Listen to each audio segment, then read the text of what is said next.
Salut tout le monde, j'espère que vous allez bien les amis, on est parti pour la vidéo du jour, on a peu d'informations, on est sur une période de trêve internationale, on a encore une semaine d'ailleurs de trêve internationale. Avant le retour des merengues sur les terrains, ça sera le week-end prochain et la rencontre face à Valladolid. On va démarrer avec une des quotidiens madrilènes, le quotidien AS qui fait sa une sur la victoire de la sélection espagnole hier pour la première d'ailleurs de Luis de la Fuente, le nouveau sélectionneur. Les Espagnols se sont imposés 3-0 face à la Norvège avec notamment un début rêvé pour Rossellou. La une du quotidien Marca qui elle aussi est consacrée au début rêvé pour Rossellou, auteur d'un doublé. L'Espagne entame donc de la meilleure des manières cette campagne de qualification à l'Euro 2024 et hormis donc cette victoire de la sélection espagnole, pas d'informations qui concernent le Real sur la une du quotidien Marca. Petite information qui concerne les joueurs du Real qui ont joué hier avec l'Aurora.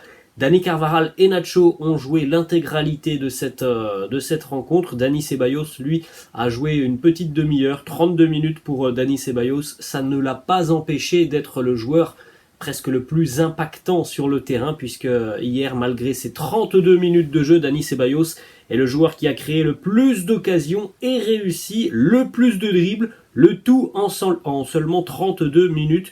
Il est possible de voir un Dani Ceballos s'installer au poste de numéro 10 dans cette sélection espagnole. Pour rappel, Dani Ceballos n'avait plus été sélectionné depuis près de 3 ans, donc il effectuait déjà son grand retour sur cette période de trêve internationale. Ensuite, on enchaîne avec la Croatie de Luka Modric. Mauvaise opération pour les Croates.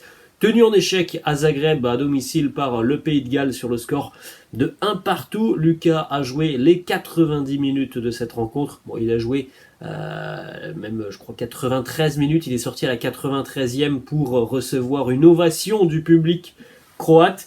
Évidemment que pour le Real, on aurait préféré qu'il joue une petite heure après. Voilà, la Croatie a aussi éprouvé des difficultés sur cette rencontre. Si le score avait été acquis avant, évidemment que Modric serait certainement sorti plus tôt dans la rencontre, mais c'était pas le cas. Ils ont fait face à de valeureux Gallois qui leur ont posé des problèmes. On a 2 déclarations de Luka Modric. Encore une fois, il a été questionné en conférence de presse. Alors c'était avant la rencontre. Des questions sur son avenir du côté du Real ou peut-être ailleurs. Voilà les réponses claires de Luka Modric, même si ceux qui sont présents sur la chaîne le savent. On a tous le même avis en ce qui concerne Luka Modric. Après, voilà, c'est le lot partout. La presse peut inventer et sortir des choses, mais Luka, lui, le dit régulièrement. Son avenir, c'est le Real, et il l'a redit une nouvelle fois. Mon souhait est connu. Rester au Real Madrid, je crois, et j'espère que cela se produira. Le reste, ce ne sont que des hypothèses et des rumeurs. Je le répète pour la 100e fois. J'espère et je crois que je resterai au Real Madrid. Voilà, les rumeurs Al Nasser, les rumeurs de rejoindre le championnat saoudien ou qatari, il l'a dit, ce ne sont que des rumeurs. Moi, je ne peux rien vous dire, si ce n'est que mon souhait, c'est de continuer au Real Madrid. Après, voilà, là on est sur des négociations. La réponse, on l'aura, ça va arriver maintenant d'ici un mois et demi. Je pense qu'on aura la réponse sur le futur ou non de Luka du côté du Real. Autre question là cette fois-ci qui est peut-être un petit peu plus intéressante, parce que bon, on va pas se mentir, moi j'ai jamais cru en ces rumeurs du côté d'un départ vers l'Arabie Saoudite. En revanche, cette question est peut-être un petit peu plus intéressante parce que on peut se dire que c'est certainement quelque chose qui plairait au Real, que Luka mette un terme à sa carrière internationale. Donc un journaliste lui a posé cette question: est-ce qu'il est vrai que le fait de quitter la sélection nationale te permettrait de prolonger certainement plus facilement du côté du Real Madrid?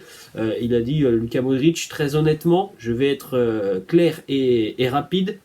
Non, voilà, visiblement le Real n'a absolument pas mis la pression sur Luka Modric pour qu'il puisse quitter la sélection et ne se consacrer au final qu'au Real.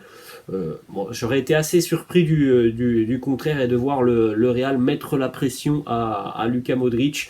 Donc non, voilà, il peut continuer avec la sélection croate. Alors évidemment, ça les amis, je pense qu'on on ne verra jamais le Real mettre la pression sur Luka Modric ou un autre joueur hein, d'ailleurs qui à un âge avancé veut tout de même continuer avec sa sélection nationale. Mais je pense que ça, on peut se le dire aussi, le Real verrait certainement d'un bon œil une fin de carrière internationale pour Modric, mais ouais, je pense pas il soit prêt à aller à un affrontement avec le joueur en lui mettant tout simplement en tête un ultimatum. Soit tu quittes ta sélection, soit tu restes avec nous. Je pense pas que ça se passe comme ça, mais à mon avis, on aimerait du côté du Real qu'il mette un terme à sa carrière. Là aussi, on a la réponse. Il ne le fera pas. Tant qu'il il l'a dit, hein, tant que je me sens bien, je vais continuer aussi à jouer avec mon pays. Donc voilà, c'est un choix respectable de Luka Modric qui veut continuer aussi à jouer avec la sélection croate. On continue avec cette fois-ci le 11 de la sélection brésilienne qui a affronté tard hier soir le Maroc. Du côté des joueurs du Real, on avait notamment Vinicius, on avait Rodrigo, on avait Eder Militao, tous trois étaient titulaires. Casemiro était titulaire, ancien merengue. Casemiro était même capitaine de cette sélection brésilienne. À noter que Rodrigo était numéro 10, puisque Neymar est absent aussi hein, de cette sélection brésilienne. D'ailleurs, le Brésil a été battu hier 2-1 par le Maroc. Du côté donc merengue, Militao et Vinicius ont joué l'intégralité de cette rencontre. Rodrigo, lui, a joué 65 minutes. On s'est fait peur sur cette rencontre. Regardez le tacle de Sofiane Amrabat sur Vinicius.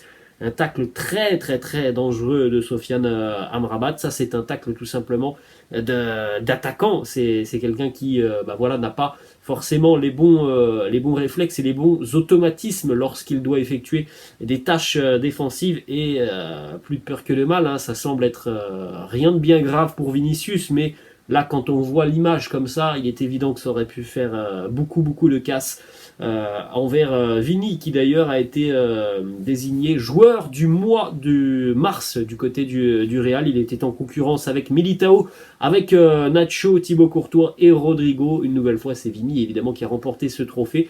En grande partie dû à ses performances exceptionnelles, notamment lors du match aller face aux Reds de Liverpool, donc le trophée du joueur du mois de mars pour Vinicius. On va terminer les amis avec 4 petites informations. Premièrement, la pelouse du Bernabéu a de nouveau été changée pour la 4e fois depuis le début de saison. Je ne sais pas ce qui se passe du côté du Bernabéu avec le jardinier, avec l'état de la pelouse. C'est quand même incroyable. Hein. 4e fois depuis le début de saison. Quasiment à chaque trêve internationale, la pelouse est changée. C'est tout simplement pas normal. Hein. Il y a un gros problème au niveau du gazon madrilène. Ensuite, on continue avec 2 informations qui concernent le futur entraîneur. À l'heure actuelle, toujours Carlo. Évidemment, ça, il n'y a pas de doute là-dessus, même si vous avez vu hein, que depuis quelques jours, je vous ai donné des informations. Certains joueurs du Brésil annoncent, pas officiellement, mais il l'annonce quand même de manière assez certaine. Carlo sera le futur sélectionneur dans quelques mois. Donc du côté du Real, évidemment, on est obligé de préparer un éventuel départ de Ancelotti. Tu ne peux pas te retrouver au mois de juin en n'ayant pas un petit peu préparé l'après Ancelotti s'il vient à quitter le club. D'après Fabrizio Romano, il y a 2 pistes qui sont plus sérieuses que les autres. Mauricio Pochettino et Raúl, l'entraîneur de la Castilla, sont les pistes les plus sérieuses. Après, d'autres médias annoncent maintenant hein, que Julian Nagelsmann est une piste aussi très très très sérieuse depuis son départ du Bayern. D'ailleurs, regardez cette déclat de Nagelsmann en 2020 qui nous disait « Moi et le Real avons convenu que nous pourrons nous reparler à l'avenir. Si le Real a besoin d'un entraîneur et que je suis disponible à l'heure actuelle, on est dans ce cas de figure. Après, évidemment, qu'un entraîneur comme Nagelsmann, ça va attirer les convoitises aussi d'autres grandes équipes européennes. Ensuite, on termine les amis avec une petite information qui concerne le fiston de Marcelo, Enzo Alves, qui a marqué hier un quadruplé avec les U14 du Real face à ceux de l'Atlético Madrid. Victoire 5-0 pour les jeunes pousses de la Castilla merengue. Quadruplé donc pour le jeune Enzo Alves qui a déjà inscrit plus de 100 buts avec l'académie du Real. Voilà, on le savait, hein, le jeune Enzo Alves, il ne joue pas dans la même position que le papa, qui était plutôt défenseur. Alors, défenseur offensif, Marcelo, latéral offensif. Enzo Alves, lui, c'est plutôt un profil offensif, tout simplement. C'est un numéro 9, déjà plus de 100 buts à l'âge de 14 ans avec le Real. Voilà les amis, la fin de cette vidéo. J'espère que ça vous a plu. N'hésitez pas, comme d'habitude, à lâcher un petit pouce bleu. N'hésitez pas non plus à vous abonner à la chaîne. Et puis moi, je vous laisse et je vous dis à la prochaine. Ciao!